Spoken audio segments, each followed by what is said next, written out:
First and foremost, the rule has not been dropped, it has not been changed, it has not been amended. What Kenya sought at the ASP was basically the affirmation that the rule should not have been used retroactively, meaning it should not have been used for cases that had started before November 2013. That's what Kenya was seeking. There's been a lot of misinformation on what Kenya actually wanted. There are those who are saying it wanted to be amended, it was supposed to be dropped. That is not the case. The rule stays as part of the rules of evidence and procedure under the Rome Statutes. And the ICC judges have the final say on how the rules apply. What Kenya wanted to seek comes from the decision to use 5 statements from recanted witnesses. When the judges were making that decision, they said that the ASP had not put a time limit as to when the rule should apply. That being the case, they said, in this case, we cannot say that the ASP has restricted us on when to use this rule.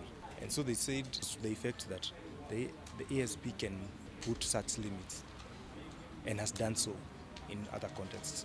So what Kenya wanted to do is ensure that the ASP says it again, that the rules should not be used. On record, that the rules should not be used for cases that were before 2013. That's what happened. Whether it will affect the case of the prosecutor against William Ruto and Joshua Sang, can only say that when the appeals chamber makes the decision.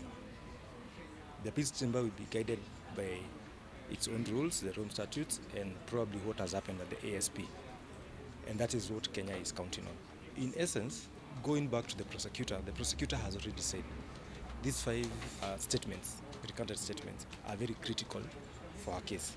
She had actually said that she has lost a lot without the 5 statements. She actually wanted 6, and the judges denied her 1.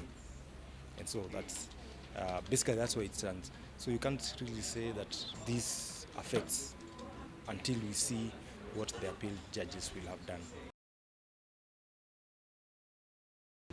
In my opinion, it actually strengthens the ICC because it's now clear on what the rule is.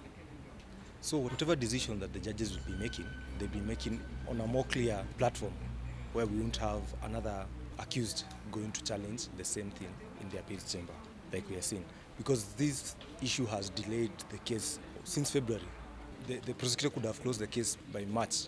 That was the initial deadline that she had. But now we saw that she closed just the other day, and now it has been postponed up to January. I think when the ASP comes out and makes things clear, I think it works to the benefit of the ICC.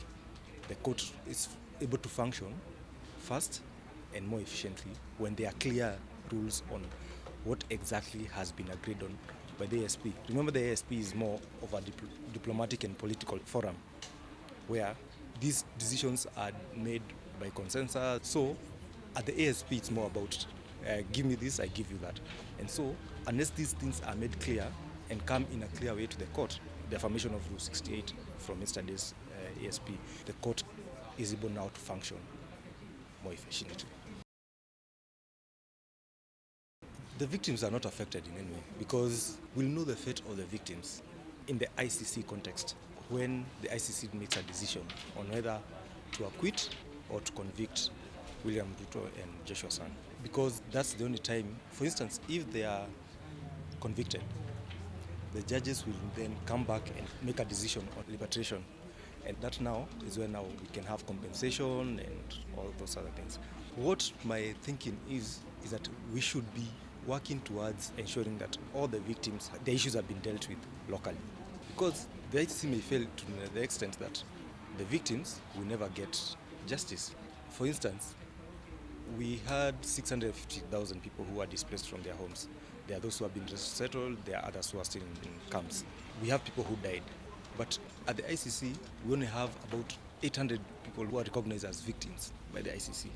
Meaning, these are the only people, if there is compensation, these are the only people who can get it. So, what are we doing locally to ensure that all the victims of the post-election violence have their issues dealt with?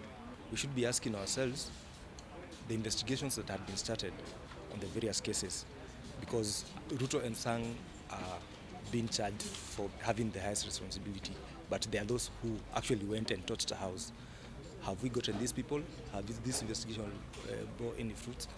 These are the questions I should be asking, instead of just looking at the ICC and thinking that ICC is the solution to the issues of the victims.